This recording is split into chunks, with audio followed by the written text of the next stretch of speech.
Kenapa penting sekali melibatkan Allah dalam kehidupan kita sehari-hari? Karena sesungguhnya manusia itu tidak bisa hidup hanya dengan mengandalkan dirinya.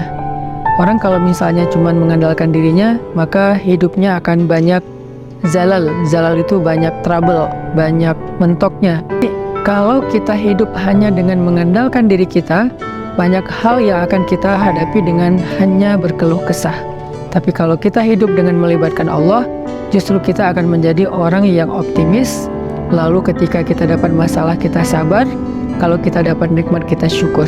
Dan itulah hakikat dari kebaikan hidup seseorang, antara sabar, syukur, karena kedua-duanya adalah khair.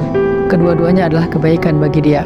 Salah satu di antara tanda-tanda orang terlalu bergantung kepada ikhtiar, bergantung kepada amalnya, bergantung kepada perbuatannya, bergantung kepada usaha dirinya adalah nuqsanur roja, berkurangnya harapan kepada Allah inda wujudiz zalal, ketika ada masalah dalam hidupnya. Maksudnya apa? Seringkali kita gini, kita tuh jadi kayak berani berharap yang baik-baik kepada Allah kalau apa yang kita harapkan itu masih logis. Jadi kita kayak tahu gitu gimana cara mengikhtiarkan hal itu.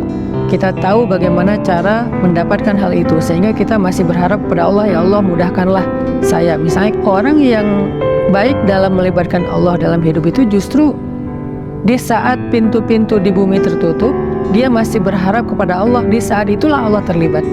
Jadi jangan sampai ketika pintu bumi tertutup, manusia meninggalkan kita, jalan-jalan ikhtiar itu kayaknya udah mentok, kita jadi berprasangka buruk dan tidak lagi berani berharap yang baik-baik kepada Allah.